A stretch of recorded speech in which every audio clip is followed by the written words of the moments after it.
What?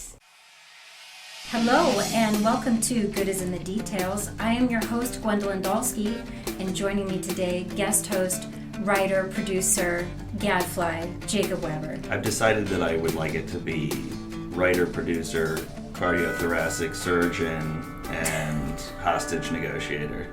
You see how the bell is tuning you out? Yeah. That was God invalidating my... You could have mentioned this before we start recording. I'm sorry. But I'm mentioning it now. But you know what, you're forgiven because you have a very cool car and you drove today. Thank you. Okay. Those are terrible values, man. We're going to talk about, you know what, excuse you. Yeah. We are in California. We are in California. We are at Cal Poly Pomona in 90-degree weather, and we had iced coffees. We're ready to go. We're going to talk about madness. Favorite subject. Today, our guest is Professor of Ethnic and Women's Studies. She is working on a book about sins invalid. Welcome, Shayda Kafai. Hi there. Hi. Okay, so let's talk about your TED Talk, The Language of Madness. Yes. Okay, what brought you to do a TED Talk about madness? Every TEDx series has a theme. The theme of this round that we did on campus was called Ripple Effect. So it was very general and we could take it wherever we wanted to. And up to this point, so much is embedded in this conversation. Yeah. Up to this point, I had done workshops around disability and ableism. I had taught it in my courses, and I was actually doing a closed chat at the Pride Center for disabled queer students. But I had never disclosed in a really public way before my own madness, especially on campus. And I know for a lot of folks, myself included, there's so much risk involved with that, right? Is your job going to be secure if you disclose? How are you going to be read if you disclose? So it was one of these moments that I started to see as a gift and as an opportunity to start to be more of myself and just bring my political self in alignment with who I am on campus. Like, that was a huge part that was missing. What was the response from your students who have seen it? So now that you have disclosed this and it was something that you were nervous about, what has been the response? Or do you have students who can really relate and say, okay, now I can say this? Or Before you answer that question, can I offer just a pinch of context? Because yes. I realize that you're doing an amazing job. But because I'm uninitiated, so let me just, you did a TED Talk, apart from the focus of your PhD and your teaching, where you discussed madness. That's what Gwen is referring to. Yes. Okay. Oh yeah, we should go there. So I was diagnosed with manic depression when I was 17, and so it entered in different ways into my work and into my research, but it was never directly something I disclosed. Okay, thanks for clearing Yes. that up for me. Okay. You may continue, Gwen. Thank you. Well, maybe that's one of the things, because you're something that's really hot now. People talk about intersectionality. So how does this discussion about madness weave its way into discussions about, ethnic and women's studies? Oh my goodness. Does it? Oh, absolutely. Okay. So actually, I think because we do such a good job in the world talking about how race and gender speak to one another and how race and sexuality speak to one another and your immigration status speaks to all of these things, I think because we do such a good job of addressing those issues and talking about those identities, we still culturally are not at a place where we can include disability into that conversation. We're just not there yet because disability is something that's so stigmatized and non-disability is so normalized. And when you say disability, because this is a unique piece here, as I understand it, even in the academic universe, you are including madness or mental illness as a disability. That not everyone sees it in those terms, but you're asserting that's part of what you are asserting in your TED Talks. Yeah, I mean, in critical disability studies as its own disciplinary universe, folks with chronic illnesses, folks with physical disabilities, non-visible disabilities, folks that are neurodiverse, folks that have either psychiatric disabilities, are MAD, some folks don't say mental illness, but whatever word that you do use. Yeah. If you have a body-mind that interferes with your daily activities, that makes moving through this world that's not made for all bodies and all minds difficult and laborious. And if you require access and accommodations, and your access needs are not always met because our world is not made for disabled body minds, then you have a disability. And that includes access to personality disorders as well? Like, what do you mean? In other words, access to personality disorders as distinct from obsessive compulsive issues or anxieties, depression, bipolarity. All those things are, how do you differentiate personality? What's a personality disorder? Borderline personality, or histrionic, or being a sociopath, or some of these issues that historically were seen as untreatable by the psychiatric community. Where do those fit in, or do they fit in? It's interesting because I think because we haven't talked about disability enough in the same ways that we talk about other identities, even the language, we need to even play and consider our language. So disorder is a language or is a term that we challenge in critical disability studies. What does it mean to call a person disordered, right? Mm-hmm. So one of the big, I think, things too that has to happen is just the words that we use to define people has to shift.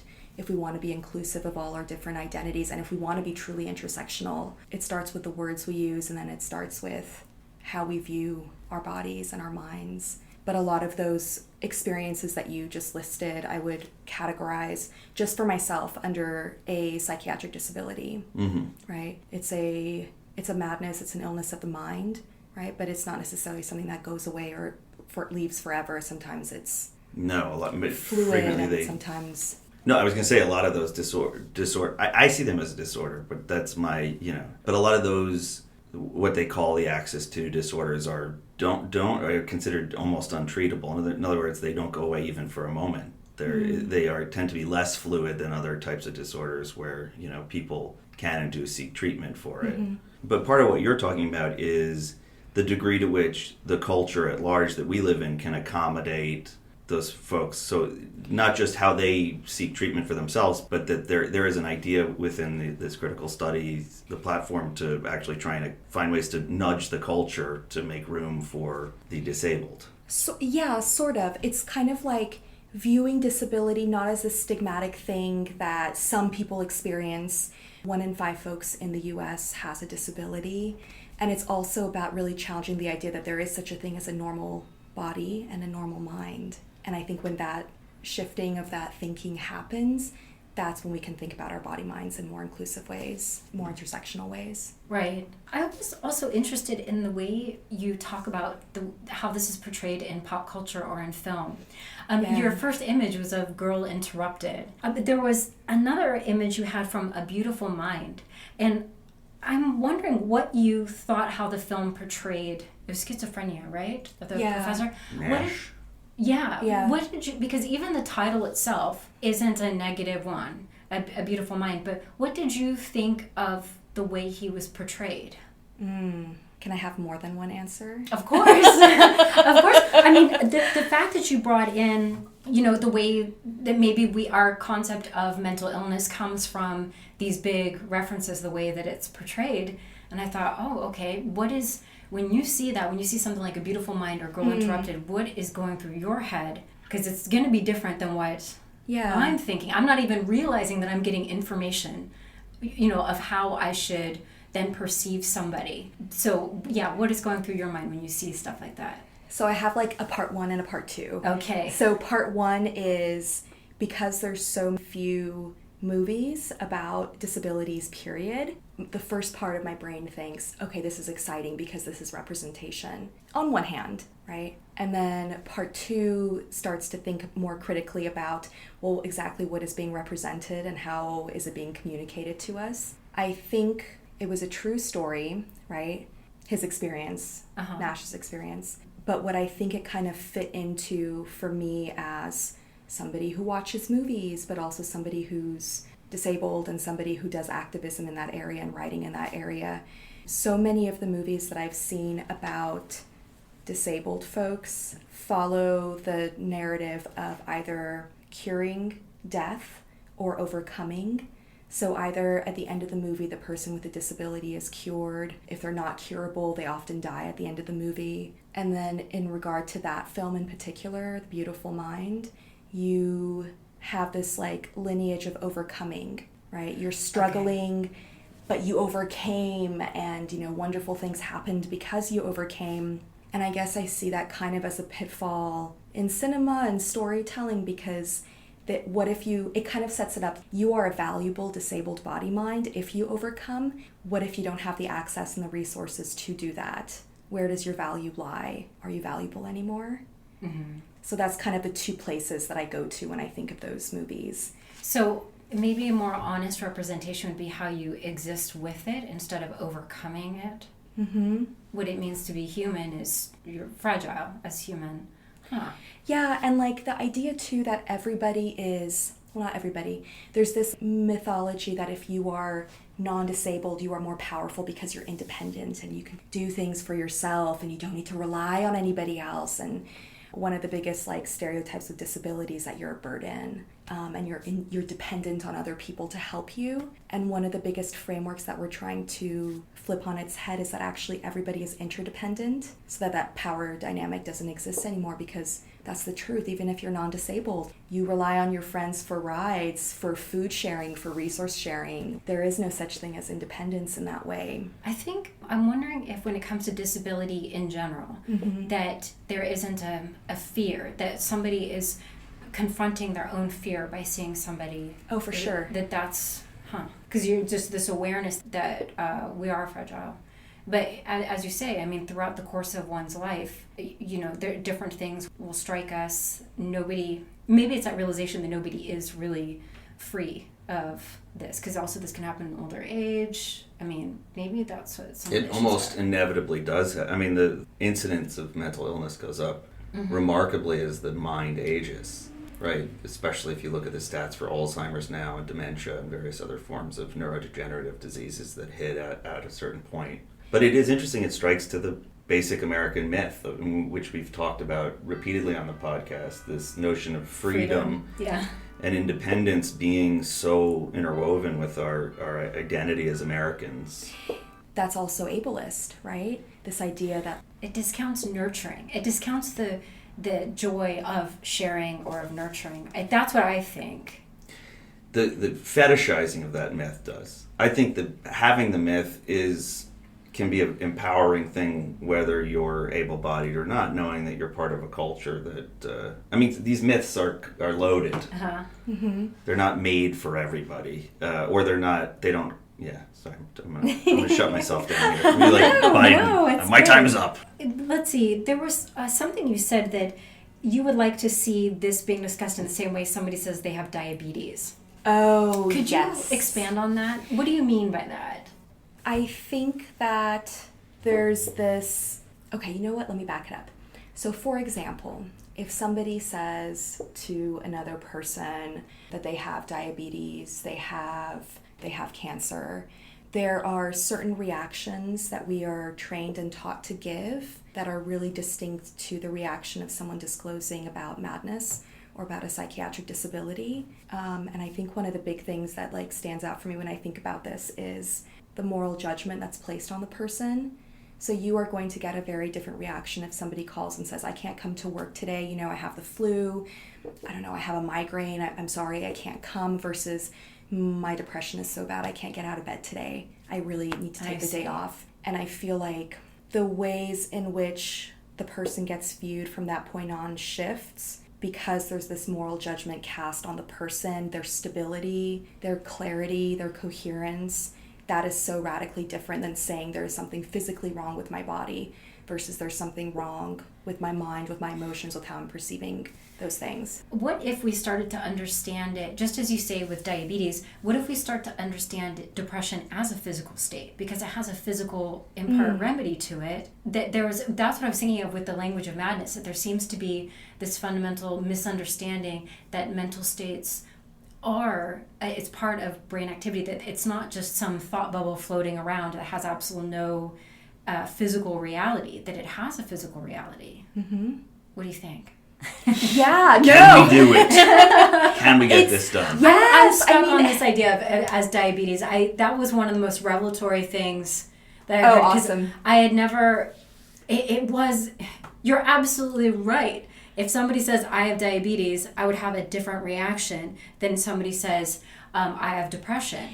And I'm trying to think, I didn't realize that I had that discrepancy until you said it, but when I sit back and think about it, both are actually a physical reality. But go ahead. Well, no, I mean, I think it'd be huge to do that, because if somebody did say I have diabetes, you'd be like, hey, check your insulin. Did you check your insulin? Did you take your insulin? But if someone, like I've heard this from friends, if somebody's taking medication for the physical manifestations of their psychiatric disability, people sometimes say, well, you don't really need it. Like, you're doing better right now, right? Like, you don't really need your medication. There's this disqualification that happens, and yeah, I mean, that would be a powerful cultural People who shift. are not Did doctors. you take your Thorazine? Did you take your lithium? Yeah, I mean, Right? can you imagine, like, if friends did check-ins on each other and just said, I mean, I know some communities do this. I'm very fortunate to be in a community of friends and family that do those kinds of check-ins. But can you imagine if, like, somebody said, hey, I think I need therapy, and people were like, hey, let's celebrate this. I'm going to walk you to the therapist's office. I'm going to find you a therapist. Instead of shaming people for that same comment. Well, I'm of several minds as we're talking about this. I have been part of a sober community for 10, 11 years, somewhere between 10 and 11 years, and from a family that worships the talking cure. So sort of analysis in one form or another has been part of my life since I was 3.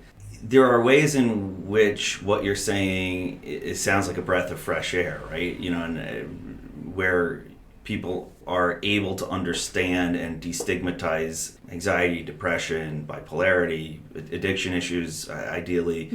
But there is, to go back to this American myth of freedom and free will, and there is a degree to which it is still upon us to be reliable to those who count on us in a professional or familial context, that we need to show up and at least be transparent enough so that they know what to expect from us. I think one of the reasons that some of these conditions are not viewed purely along physical lines are that they have other components that aren't physical. Yeah. They have psychological. They have some of us believe spiritual components. Emotional components, things that need to be addressed and maintained by some regimen by the individuals who suffer. So it is understandable why why someone from the able-bodied or able-minded community, or at least someone who perceives themselves as being from that community, might not know how to handle or even through what lens to look at these issues when it comes to relying on someone who might suffer from them. Yeah, I mean, from a really young age, I'm thinking like kindergarten, middle school, we segregate our student populations, right? So a lot of us don't have disabled friends. I mean, I remember in my elementary school, it was like split into 2 parts. So one part were the quote unquote normal, non-disabled students. And I'm like, for people who can't see what I'm doing, I'm like making huge air quotes around the word normal because I don't think it exists. I can confirm that. She is making air quotes. And so we had this like really aggressive segregation between disabled and non-disabled students. So we, from a very young age, I mean, if anybody else's school setup was like this, we don't know how to engage with disabled folks. And that fits into so many other aspects of our culture, like capitalism, and like we want bodies to be producing, to be successful. And I mean, there's so many elements that are attached to this. But going back to the showing up part, I think that one of the big frameworks that I'm coming from is a disability justice framework that says many things, but one of the biggest things is if we can just share our access needs with one another in a safe way, then we can be celebrated for our strengths. That's one of its principles. What is an access need? It could be anything. It could be, for example, some of the access needs that my students have shared in class, or that I've shared with my students. If I come to class and I'm feeling really anxious or depressed, students have said, hey, like, I have fibromyalgia, I'm gonna need to stretch and stand up during class sometimes. Like, I'll go to the corner, but just so you know, I want to be present, but I need to move my body and stretch. Folks have said, hey, I want to be in class, but I have chemical sensitivities. Please don't wear strong perfumes in class, colognes, deodorants, things like that. I had a student who came to class with a migraine, so we turned half the lights down so she could stay and be present. If I'm coming with a lot of brain fog and anxiety, I will ask the students to like give me understanding and a little bit of pause if I'm moving slower through the conversation, or if I like pause to process what they're saying longer than I normally would, right? Or if I need to take a break. And so I think we can all show up for each other in our unique, radical ways if we can create a climate where we can share whatever it is we need to be present and to show up. It's fascinating. Yeah, and I totally think it's possible. So like which is why I did the TED Talk, right? Like as a way to start initiating. So this is something that now happens in my classrooms and then hopefully can happen on a larger scale. I don't know. I mean, on certain days when I'm feeling optimistic, I say, yes, this can happen. And on the days when I'm feeling more pessimistic, I think there's going to be more of a struggle. But I still think this is such a small, powerful gesture. Yeah, people who have come out and said, I have depression or any other kind of a mental illness, what do you think when they do that? Is that helpful? Because then the public can see, oh, okay, this is somebody I've been admiring and following their career, and they're open about this, and that kind of destigmatizes the issue. Yeah, I think for anybody to step into that space of vulnerability, to name either a visible or non-visible disability, is space holding for other folks, and it opens an opportunity for conversation. So I think one of the questions you asked in the beginning, and I don't think I answered it, was... It's probably Jacob's fault. I know for a fact that it was my fault. Yeah. Also, I'm going to throw out, as far as segregated, I went to a Catholic school. The boys and the girls were segregated. We had to sit at different tables. We weren't allowed to... Look, you look horrified. No, I'm trying to understand as far as... You're just talking about segregation in general. I was thinking about that when she said able versus... I'm like, we were girls versus boys. We weren't allowed to sit next to each other or play together. Yeah, but that was... It's Catholic school. Keep your minds clean. It was evil. Yeah. But the thing is that my mind was clean. I had no concept that there was something wrong until then they Not according to Catholic doctrine, your mind wasn't clean. It's a cesspool. You know what? Excuse you. Yeah. Okay, so back to... What did You pulled us away again, well, Jacob. I did. That one I will take responsibility. Thank you. Finally. That's because you Some brought me an iced accountability. coffee, and look at what happened. Yeah, we're both a little There jacked goes my up. mind. Yeah. Okay, so what was the question that you hadn't answered? Oh, yes. So I'm really enjoying this conversation, by the way. Oh, good. I am want too. to put that out there. Jacob likes it as well. Yeah, I'm not going to say anything because I don't want to detour us a third time. The question was like, so what happened? I had this fear. I did the talk. What happened? And it goes to what you're talking about now. What happened was people started coming up to me and sharing their similar experiences. So either sharing similar experiences and saying, I haven't told this to anyone before, but either coming to me during office hours and saying, hey, this has been happening to me. I think I need therapy. I don't know what it is though. What is it? People came up to me and said, hey, I don't know what hospitalization is, but I think I might need it. Okay. What is it? So it kind of opened up room for answering questions that had gone unanswered in people's lives for a long time, which kind of affirmed to me the process and the power of just being radically vulnerable. Yeah, well, with narrative, something that's so important in existentialism is, let's say something like with death contemplation, that we have biological answers. We understand what is the end of life. But if somebody close to you dies, that doctor's explanation does not really help how you deal with the loss of somebody. Yeah. Or, a psychologist can say you will go through these, is it 5 stages of grief? The Kubler-Ross model is 7, I think. Okay. And then we'll go through those stages of grief. But that still doesn't explain what it is like for me to grieve. And that's what really struck me when you said, okay, I can give the stats, which is the rational, but I need to let you know what it is like for me to go through this. And those stories are extremely important. Oh, absolutely. Is it different for men? Do you know anything about that in terms of, let's say, young male students or any men that you know who have discussed I'm sitting this? right here. Oh, yeah. Just looking right past me. It's interesting because I think there's been I've read a lot of writing on how norms around masculinity are perhaps the volume is turned up on them when we think about physical disabilities and male-identified folks. If anybody has like a movie list, watch Murder Ball. It's a documentary, and you'll kind of see what I'm talking about. But it's really interesting because, yes, you can have a disability and be sexist, right? Like those things don't. No, they might in fact be amplified by virtue of your own, the hit your own self-image as a man has taken by virtue of this lack of potency around your physical body. Right. And it's interesting because I have experienced these very vulnerable, tender conversations with male-identified students just as much as I have with women-identified students. And it was unexpected, but I think it speaks to this larger shift in realization that people need to share their stories, period. Regardless of how you identify, there's this need to share stories. And there's a lot of conversation now, too, around like toxic masculinity and what that means. And I feel like male-identified students are really kind of having these conversations with themselves and with their like friends, and this idea of opening up to survive is really coming up and happening for folks. For everybody, no.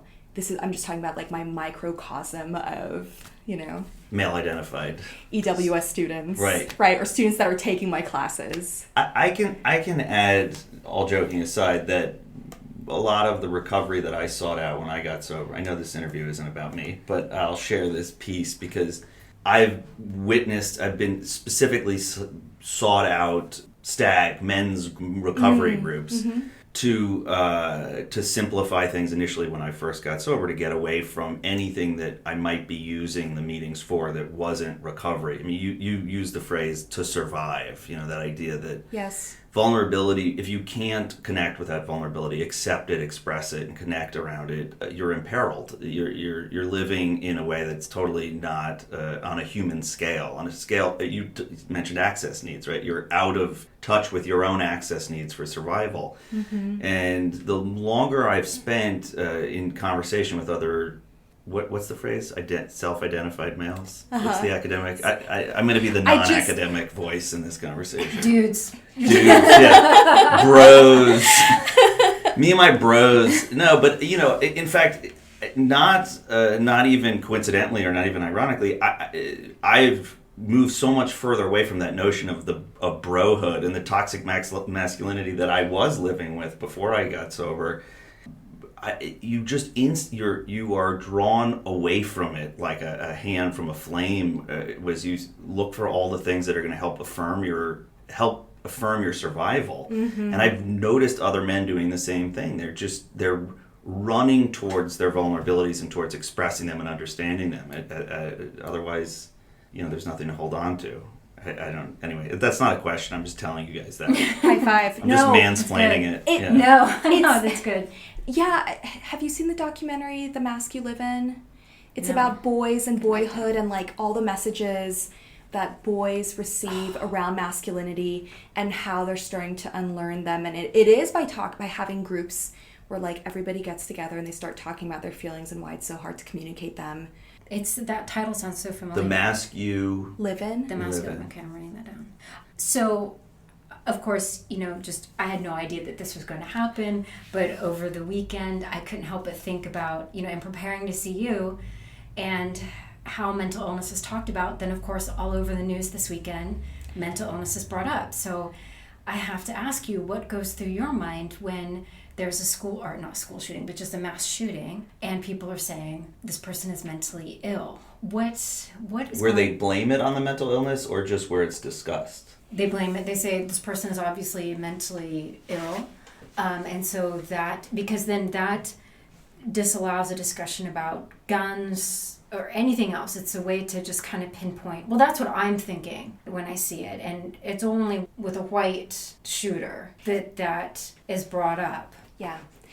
So we're specifically talking about the two mass shootings that happened this weekend. And where else was it? El Paso, Texas, yeah. There was two shootings. I think there was a third that was smaller. California? Yeah, it was up at a festival. Well, there was the garlic. Was a week ago. I think about a week ago. The fact that there's so many in such close proximity is terrifying, period. 250 that were up to date. But as you're talking about this stigma, And then I couldn't help but think, oh, yes, because now when people hear mental illness, they're associating it with a person who goes and shoots up a Walmart, right? Yeah, I think in that context, people are using that phrase. I mean, okay, look, for all the things that I read online, these folks were white supremacists and this is terrorism. Like, they were going in places and shooting up people of color, period. Yeah. Right? So I think that, oddly enough, to say mental illness is a word that forgives the racism and that forgives this issue of white supremacist ideology and that forgives that this is actually an act of terrorism. Terrorism doesn't have a skin color. That's not part of the definition of being a terrorist. And you see that people are assuming it is part of the definition of a terrorist. And that's why it's called mental illness. I think it functions in another way that's even a little more underhanded, right? If you call someone mentally ill and you personally don't identify as mentally ill, then, well, what does this have to do with me and with all the well-intentioned friends that support the National Rifle Association and the right to carry and stockpiling AR-15s? We have nothing to do with this. It's only the wackadoos. Now, the rest of us may have whatever feelings we have about making America great again, or our own sort of right to whatever goods and services we now feel blocked out of by minorities and immigrants. But we're not going to act on it in an irresponsible way. It's only these wackadoos that are. That, to me, is how I always read the mental illness piece, because it's a way of it makes mentally ill exotic, different, other, and it's a way of distancing yourself from that radical continuum, the continuum that leads to that radical hate and action. I don't know. Yeah. No, I don't think it exotifies it. I mean, I think it demonizes it. It makes it like the scary other person. Oh, that's not me.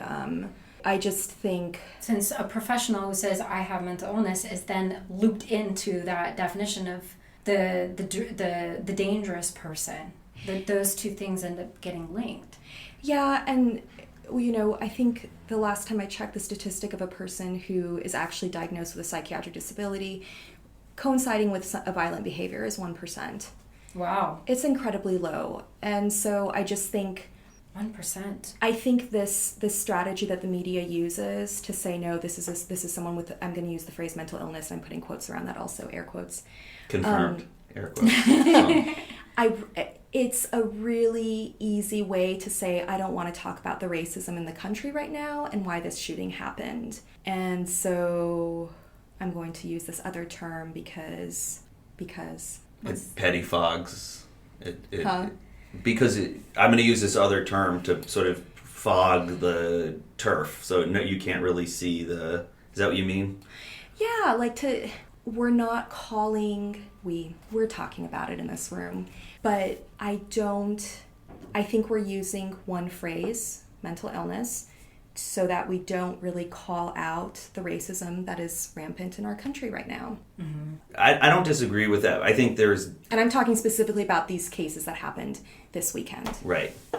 Yeah, and I guess it depends, case by case, there are differences. I was focused on the fact that the gun lobby uses that phrase mentally ill a lot as a way of differentiating or giving their members a pat on the back and, stiff-arming those who are calling for gun reform. They go, hey, back up. Mm-hmm. These guys right here with the card in their pocket that give to our organization, these guys are all right. They're not cuckoo for Cocoa Puffs. They're straight shooting Americans who aren't going to shoot kids. Well, exactly. It's we're good, they're bad. Right. So it's setting up this very rigid definition of people that are sane are good and peaceful and, safe, and people that are labeled the opposite are unsafe and dangerous and treacherous and must be villainized.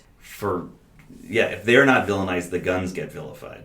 Yeah. And if the guns do... We don't want to blame the guns. Don't blame the guns! So we'll blame the person, the shooter, not the guns, or not see a bigger problem of a societal problem of racism. Mm-hmm. Yeah, or white supremacy is just... I think either of those issues, the gun lobby and the white supremacy, are both to be protected.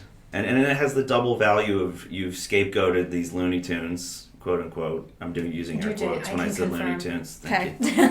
I can confirm. You've scapegoated people who are mentally ill. You've protected the guns, you've protected the racism, and then you've doubled down on this idea of what it means to be. I mean, going back to this notion that we were talking about earlier, this myth of American freedom and independence. Part of that is tied into the notion of being armed. That's the whole argument that keeps getting retread. This idea of the Second Amendment being meant to protect states' rights and protect us from the nanny state, and we have to fight off Big Brother. It doubles down on the American myth of freedom, and it doubles down on recriminating those with mental illness and other issues. It's a very, very, it's about as toxic a myth as we have. And, criminalizing, too, that you said, too, like criminalizing folks that have psychiatric disabilities. I mean, our largest, after Ronald Reagan closed state hospitals, our largest treatment facility for all intents and purposes in the state of California is the prison system for people that have psychiatric disabilities. Yeah. I mean, you are incarcerated. So, that idea, too, of who we consider good, who we consider bad, who we consider safe and unsafe gets woven into that complex as well. Not to just to go back a little bit, not to fully demonize the right on this issue, there were many voices on the left that were calling during the time of Reagan to release everyone from the state-run mental institutions. For decent reason, they were very poorly run, and in a lot of cases there wasn't the nuance sure. or but there really were voices on both sides of the aisle saying, let these people loose, and they are now, like you said, there's two places where you can find folks who would have otherwise have been in an institution like that, in prison, and the other places all over my neighborhood, all over Los Angeles, all over. The homeless population it's in either LA right now. It's so bad. Yeah, well, we've tripled or something our homeless population, and obviously some of that has to do with a lot of it has to do with the opioid crisis, but then those are sort of like prefab mental, like the opioid crisis makes more mental illness because in a way it induces addictive disorder in folks who might not otherwise have developed it. Right. Yeah, psychiatric institutions some of them were horrendous. Another documentary to watch that documents the institutions and what they were like is Titty Cut Follies. What? What is it called? Titty. Did I hear you right? That was a fourth grade response right Titty there. Cut Follies. Titty Cut Follies. It's this filmmaker. They aired it. They were going to air it. Wait, hold on. Gwen is still... just for the record, Gwen is sitting on the floor holding her head in shock. Like, my Catholic school brain is like, am I hearing See, you that's right? why you were segregated from the boys. Oh my gosh. Okay. Am I hearing it right? Yeah. Okay. What is Titty Cut? Maybe if you say that, Gwen will relax. So Titty Cut Follies was this name of an evening of acting and singing that this institution, the psychiatric institution, would put on once a month for the amusement of the guards and the people that worked there, right? And so this filmmaker was like, hey, I think y'all are doing an amazing job. I just want to come in and record what you do here. But really he was going in undercover to capture the abuses. Oh, the this trauma. was the famous documentary that helped influence and got banned for a long time. I ended up getting a bootleg from someone in London. Yeah, but now it's out and you can actually access it. But this influenced legislation. Yeah. Right, okay. Yeah. It was upstate New York or something? I think so. And so that's the name of the documentary, is this show they put on for the benefit of the guards once a month. Wow. What gives you hope? What is a shift that you've seen, or in your studies that maybe in the last decade that you've seen, oh wow, we are actually moving, are we moving towards what one of your aims is talking about, let's say, manic depression, like diabetes? Are we getting there? What is the hope? What is the good news? I love that we're ending, we've just trudged through muck. Yeah, and now we're white supremacists, now let's get to the hope stuff. Yeah, 'cause I think we do need to acknowledge and honor the labor that's happening and the goodness that's happening, because it is, right? Good things are happening. So my hope is very much rooted in the disability justice practices that I'm bringing to campus and into my classrooms.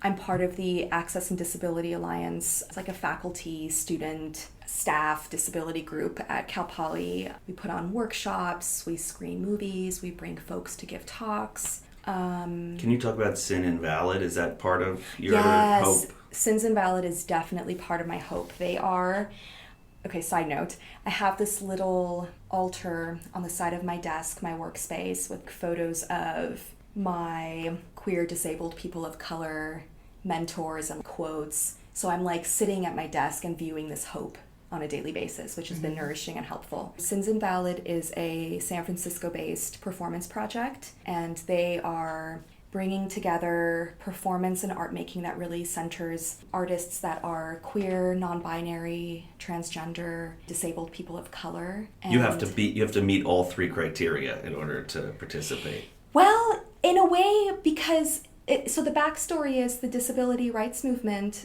was beautiful, and I wouldn't be sitting here if the disability rights movement didn't exist. It really created space for us to look at how to really honor and respect all of our body minds, right, regardless of if we're disabled or not. But it also excluded large groups of folks. It excluded disabled folks of color, queer disabled folks.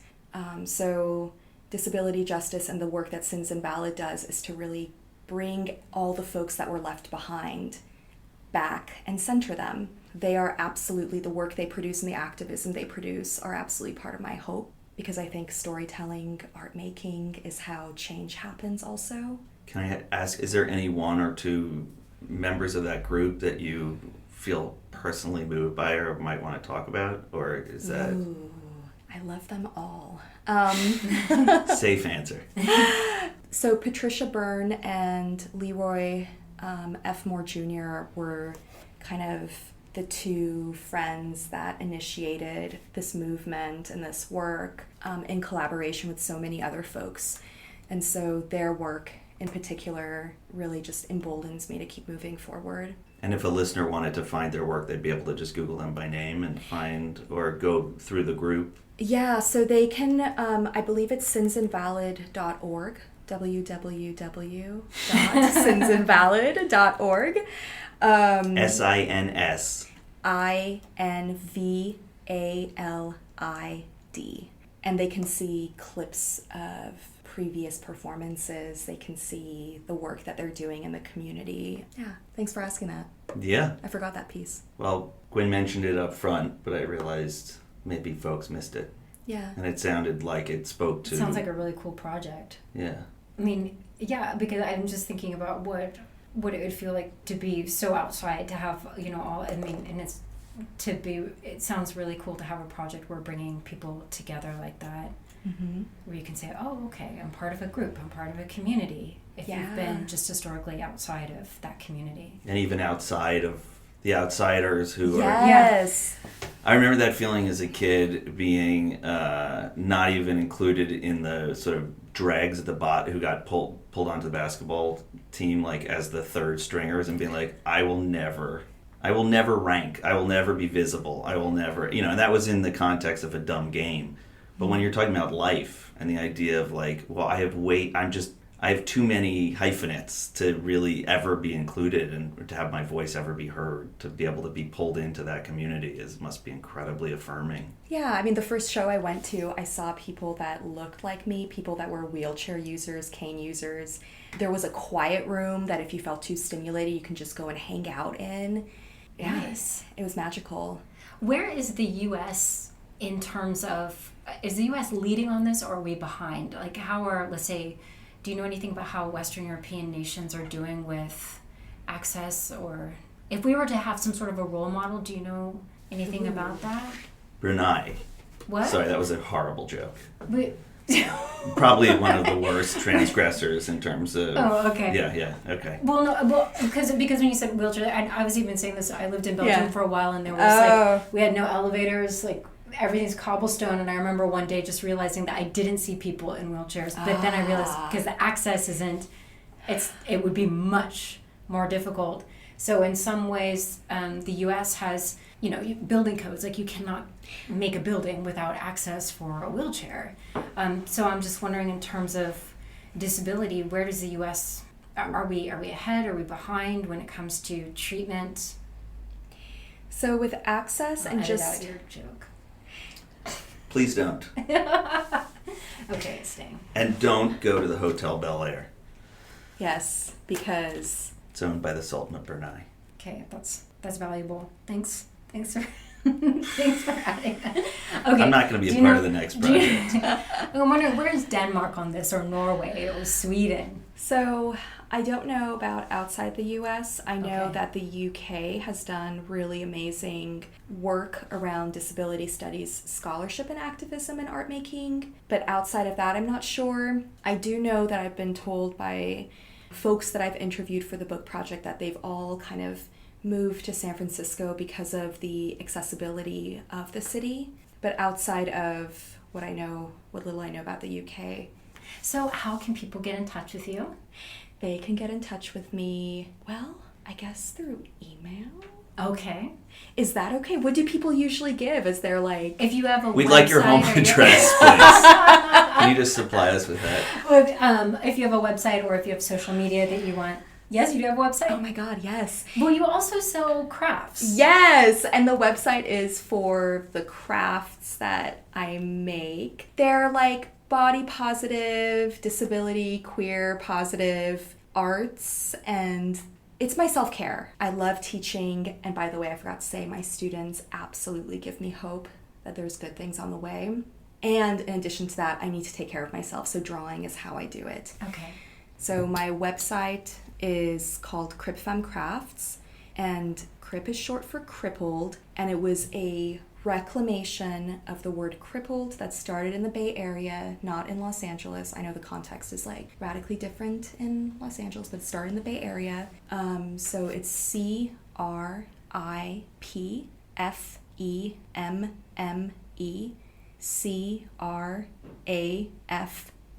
CRIPFEMMECRAFTS.com. There you go. I like how you all were like holding yeah. your breaths, like, Yeah. and where's it going? I could watch you do that all day. It's I was also, spelling it out like in my head. It's also on your Instagram where people can. Yes. Okay. Yes. It's also our Instagram handle, and my email is skaf as in Frank AI @cpp.edu, Okay. and I check it all the time. Oh, you're better than me. I'm so bad. You know what I started to do? I just have an hour where I do email, and then that's it. I get overwhelmed if it like I have a hard builds up. time. It does build up, but I think just because of the phone, that Guys, you're never this is off. great content right Like, here. I'm I in just line want to say, if you're for editing this. out my Brunei joke, this also has to go. You know, I don't know. I don't know if I accept that.